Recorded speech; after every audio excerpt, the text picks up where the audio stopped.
ఇప్పుడు సార్ ఇప్పుడు బేసిక్‌గా పర్సనల్ లోన్‌కొచ్చే వాళ్ళకి అంటే సాలరీ ఎంత ఉండాలి సార్? అంటే ఇప్పుడు చాలామంది కొందరు ఎంప్లాయీస్ ఉంటారు మామూలుగా. వాళ్ళకి ఎలాంటి అంటే ఎంత సాలరీస్ ఉండాలి?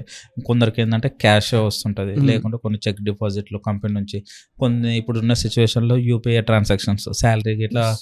యెస్. ఫోన్‌పేలను లేకుంటే గూగుల్ పే అని చెప్పేసి మామూలుగా పంపిస్తున్నారు. ఇలాంటి దాంట్లకి ఏమన్నా సెపరేట్‌గా క్యాష్ సాలరీ తీసుకునే వాళ్ళకి UPI payments accept cheque bounces ఇలాంటి దాంట్లకి ఏదైనా యాక్సెప్ట్ చేసేది ఉందా సార్ మీ దగ్గర? అవునండి. ఓకే. చేయొచ్చు. అది ఓకే. క్యాష్ సాలరీ చేయొచ్చు. యూపీఐ ట్రాన్సాక్షన్స్ చేయొచ్చు మనం. ఓకే. అండ్ ఏదైతే డైరెక్ట్ బ్యాంక్ డిపాజిట్ అవుతాయి. కొంతమందికి పే అవును. స్లిప్స్ అనేవి జనరేట్ ఓహ్! అవ్వవు. అదే. బ్యాంక్ డిపాజిట్ చేస్తారు. చెక్ త్రూ నెఫ్ట్ డిపాజిట్ గానీ, చేసేస్తారు. ఐఎంపీఎస్ గానీ పడుతూ ఉంటాయి సాలరీలు. ఓకే. అలాంటి వాళ్ళకి మనం చెప్పాను గదా! నేను ఇన్‌స్టాంట్ అని. ఓకే. ఓకే. ఇన్‌స్టాంట్‌లో కొన్ని బ్యాంక్స్ అండ్ ఎన్‌బీఎఫ్‌సీసే ఉన్నాయండి. ఓకే. ఈ ప్రొఫైల్స్ మాక్సిమం ఎన్‌బీఎఫ్‌సీస్ చేస్తాయి. ఎన్‌బీఎఫ్‌ఎస్ చేస్తాయి. ఆ! మీ దగ్గరికి ఎవరైనా క్యాష్ సాలరీ వాళ్ళు అప్రోచ్ అయినా చేస్తారు. యూపీఐ వాళ్ళు అప్రోచ్ అయినా చేస్తారు. డైరెక్ట్ బ్యాంక్ స్టేట్‌మెంట్‌లో అయినా పే స్లిప్స్ లేకుండా ఎందుకంటే మీరు ఇంతకుముందు చెప్పినట్టు పే స్లిప్స్ ఉండాలి, బ్యాంక్ స్టేట్‌మెంట్ ఆ! ఉండాలి అని.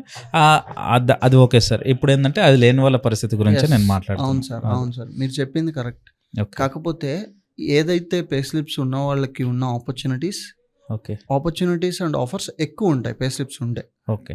If in case UPI, cash వీటికంటే తగ్గిపోతాయి. మాక్సిమం 1 ఆర్ 2 చేస్తాయి. 1 ఆర్ ఓకే. 2 ఎన్‌బీఎఫ్‌సీస్ చేస్తాయి అంతే. ఎన్‌బీఎఫ్‌ఎస్సే చేస్తాయి ఓన్లీ. వాటిల్లోనే ట్రై చేయాలి. ఓకే. వాటిల్లో ట్రై చేస్తేనే మనం చేయగలం. లేదంటే చేయలేం.